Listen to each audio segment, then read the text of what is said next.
So, tell me how you got into the digital business. Interesting story. So I was actually in working for Tommy Mottola at Sony, and then fresh out of school, and Michael Jackson decided to call Tommy Mottola the devil. And Tommy was like, you know what? I'm out. Who's coming with me? I went with him to start Casablanca Records. We signed a few artists, Cassie, Ryan Leslie, Lindsay Lohan. But what I noticed with the music industry was that no one was looking at digital. People were only concerned with selling physical records.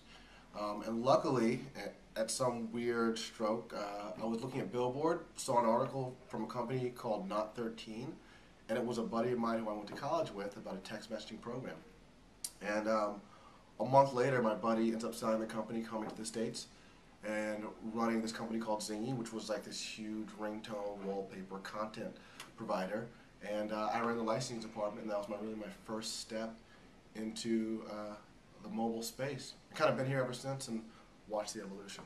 I started my career at a multicultural shop as a traditional creative. I then transitioned into general market traditional. I realized that the market was going to a very different place, so I learned digital, and learning digital meaning I produced and sold work in the space and became extremely fluent in it, and now I run all digital everywhere. I spent the 90s, I was in financial services, and I always have this saying that if you ever want to switch careers, either go for an MBA or become a consultant. I became a consultant. I was always passionate about marketing, and I consult for a couple of years in early 2000, and it was all about the beginning of the digital era. It was really back then about how to engage the portals, whether it was AOL, pretty big back then, MSN, and also it was the beginning of the search years. It was all about how do you get in front of the Googles, the MSNs, and the Yahoos of the world. So I was very passionate about that. I have a big passion for what we call performance marketing, how to make things really, really effective. So the passion of numbers, technology, and marketing got me into the digital space. Well, my background, I started very early. My background in undergrad was actually painting. And I started out with a painting scholarship, but I transitioned over into 3D design by my sophomore year. My senior year in college, undergrad, started at a game company doing first-person shooters and flight simulators, and been in digital ever since. Went to IBM Research and Adobe and Macromedia, doing Flash, Dreamweaver, designing Acrobat as well, and then now I'm at RGA. And is the best way to learn it and make the transition? Do it. The best way to learn digital is to do it. The one question that I always tend to ask people, if you know digital, the biggest question most people know is like, have you built a site? Just because you post to Facebook all day long doesn't really make you a digital person. But the ability to actually concept from a very real space. The thing about digital is very different than broadcast, is that broadcast relies on production to fill in the holes. You come up with, you write a script, you give a treatment to a director, they write all the cool stuff in that you don't have, you rely on your lensing and all the other things, your editorial, your special effects to kind of fill in the holes for you. Most of the time, most creatives can't even tell you how much something costs when they actually concept for it. They just try to work within the budget. And they present, sometimes assuming that they can do it, sometimes they actually work with production to figure it out. But digital, it's a little different. You pretty much have to know everything. You need to know if you can do it or not before you concept, before you even say it. You need to know the limitations of your medium, more so than your client does. And you have to work with production a little tighter to know if you can pull something off. It just changes. It changes. You have to think about every aspect of it, where it's running, who would click on it, what would make it engaging, where do you want them to go, what do you want them to do. just, it's a layered experience, whereas print is pretty much just a flat, it's flat, it's print. I mean, it doesn't really do anything unless you have like an iPad and it does something else, but then that's digital, isn't it? So what brands do you think are doing it right and well? Brands that are doing it right. I can tell you an industry that I think is doing it really well. The QSR industry. They've really embraced it. And they've embraced it in an interesting fashion too, because you think of it, so I'm sorry, QSR is a quick service restaurant. So like at Arby's, for example, or Subway.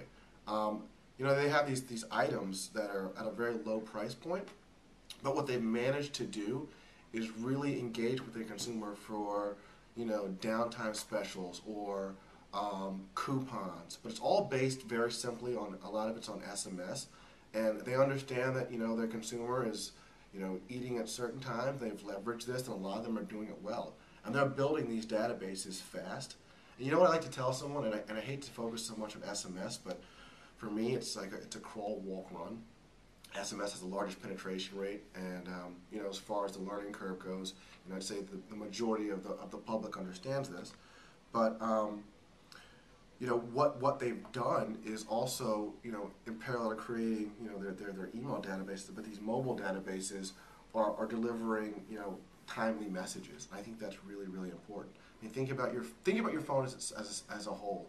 When an email comes in versus a text message, you're like 10 times more apt to enter the text message, just because you're used to emails coming in. And then you also have to consider that, you know, there are some phones out there that aren't smartphones technically, and a smartphone has a different definition for everyone, but how I like to define a smartphone is something that actually has email on it. You know, remember in the middle of America with generic handsets. You know, not everyone has a computer, but almost everyone has a phone. And the lowest common denominator for all of this is SMS.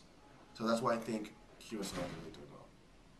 So clearly these days the buzzword is social, and every time that we think about successful advertisers or successful marketing campaigns these days, it's around how much are they interacting with the audience in places like social environment. I think that there's a couple of retailers that come to my mind that kind of embrace the social media early on, and they are either creating that one-on-one communication with people, whether they're using Facebook or whether they are, if they have a target audience that is young, and maybe they are using things like Xbox and advertising through as people are playing games online. I think that those are the advertisers that are probably on the cutting edge piece of it.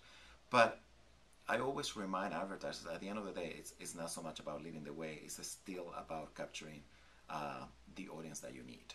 So there will be some business that they're going to be perfectly suited for things like social media, and there will probably be business that, you know, it's not necessarily going to work as well as others. So, you know, it still comes down to me, in my opinion, to what the advertiser wants to achieve based on that target audience that they have.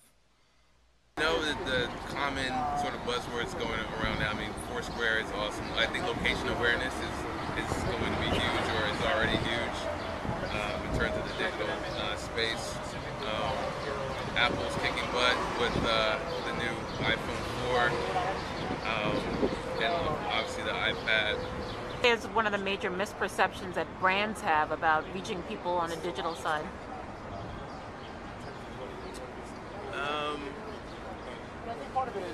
I think a lot of times recently there's a mentality of, you know, if you build it, they will come. And in digital, sometimes that happens, but we found that, you know, having a solid awareness plan is sort of key to getting people to acknowledge that things exist and to use them. Biggest thing is that it's not hard. So I feel like I've said this before, but it's the way it's set up is interesting. You know, you have these agencies that, you know, hold this knowledge and they kind of make it like a walled garden. So everyone from the outside looks at mobile sideways, but it's not that difficult.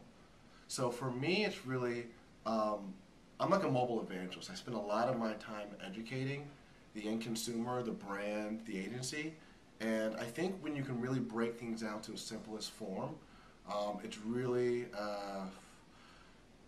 mobile will seem like that piece of media that makes sense once that light bulb goes off. And I think for a lot of people, it's just kind of taking a step back, finding the right person, and making sure they're educating them and breaking it down to its simplest form. Because once you can understand mobile, you know, it's a huge piece to hold in the media space.